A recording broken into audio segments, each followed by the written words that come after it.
मौका दिया, मैं बहुत शुक्रगुजार हूँ उसके लिए। नारी नहीं अबला ये युग की पहचान है, नारी नहीं अबला ये युग की पहचान है, जिस घर में नारी सशक्त वही देश महान है। मैं नसीम सोलंकी इस सदन के माध्यम से महिला सशक्तिकरण और उनके अधिकारों के महत्वपूर्ण विषय पर अपने विचार रखना चाहती हूँ। सबसे पहले मैं आपका धन्यवाद करती हूँ कि आपने मुझे इस विषय पर बोलने का अवसर दिया। हमारे पूजनीय स्वर्गीय नेता जी और हमारे राष्ट्रीय अध्यक्ष श्री अखिलेश यादव जी की विचारधारा हमेशा से महिला सशक्तिकरण को बढ़ावा देने की राह पर रहे हैं।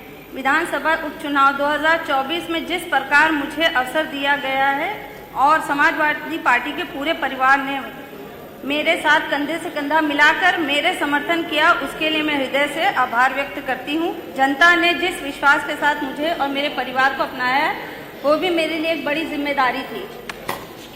आज बहुत बड़े जगह में हूँ जहाँ पर मैं अपने उपचुनाव के कुछ ऐसी चीज़ें हैं जो मैं आपसे साझा करूँगी। आप लोग कहते हैं कि महिलाओं को सम्मान दिया जाता है, उन पर अत्याचार नहीं होता। मेरे उपचुनाव में तो बहुत अत्याचार करा गया था।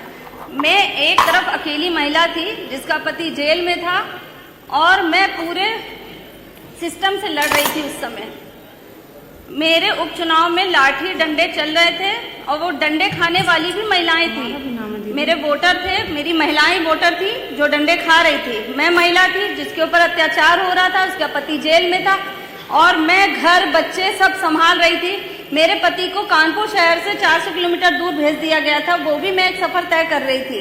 मैंने हर वो लड़ाई को लड़ी अकेली। जब उपचुनाव का मौका आया तो मुझे राष्ट्रीय अध्यक्ष जी ने चुना, इस पार्टी ने मेरे पे भरोसा दिखाया, मुझे उपचुनाव के लिए फिर से मौका दिया। मैं आई, लड़ी इस लड़ाई को। पूरा सिस्टम मेरे सामने था। मेरे सामने एक व्यक्ति था, वो पुरुष थे जिनसे मैं लड़ाई लड़ रही थी उपचुनाव की, भाजपा के प्रत्याशी की बात कर रही हूँ। उसके पीछे पूरा सिस्टम था, पूरी पार्टी एक तरफ लगी हुई थी और एक तरफ एक महिला थी। थोड़ा सा महिलाओं को छोड़ दिया करे, अगर ऐसे मौके आते तो थोड़े से डंडे ना चलाया करें, थोड़ा हम लोगों को भी रियायत मिलना चाहिए।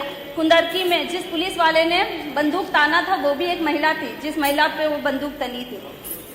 तो मैं आप लोगों से बस, बहुत बड़ी जगह है, यहाँ पर मैं अपनी बात रखती हूँ कि महिलाओं को इस तरह से उत्पीड़ित ना करें कि उनके ऊपर से साया भी उठ जाता है, वो उनको जेल भेज दिया जाता है, फिर एक अकेली महिला को लड़ना पड़ता है। वो तो सलाम हो मेरी सीसामऊ की जनता को, और सलाम हो मेरी समाजवादी परिवार को, मेरी पार्टी को। राष्ट्रीय अध्यक्ष जी का बहुत बहुत शुक्रिया, दिल से धन्यवाद कि उन्होंने उस तकलीफ के वक्त में, जबकि मुझे चुनाव का कोई अनुभव नहीं था, मुझे दुनियादारी का अनुभव नहीं था, वो तो आप लोगों ने सिखा दिया। बहुत शुक्रिया। एक आम महिला को नेता कैसे बनाते हैं वो आपने बता दिया।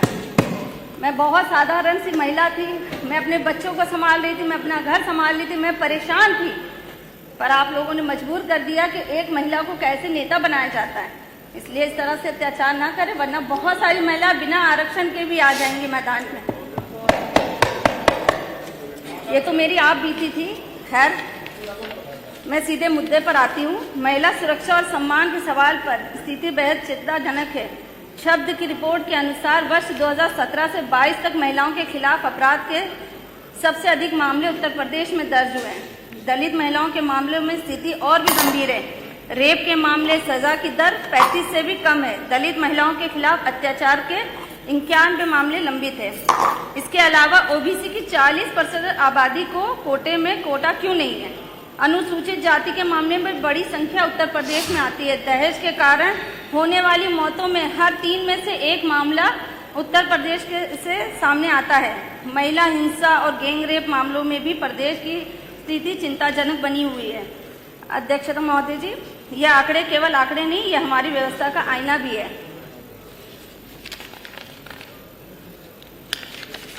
जब 2023 में महिला आरक्षण विधेयक लाया गया तब हमने उसको पूरा समर्थन किया, क्योंकि ये किसी पार्टी का नहीं बल्कि देश की आधी आबादी की अधिकार का सवाल था। ये विधेयक पास भी हुआ लेकिन आज तक लागू नहीं किया गया। महिलाओं को केवल चुनाव के समय याद करना और उनके नाम पर राजनीति करना बंद होना चाहिए। आज की महिला जागरूक और अपने अधिकारों को समझती है और केवल वादों से संतुष्ट नहीं होगी। इसलिए मैं इस सदन के माध्यम से स्पष्ट मांग करती हूं कि आगामी विधानसभा चुनाव को ध्यान में रखते हुए महिलाओं के हित में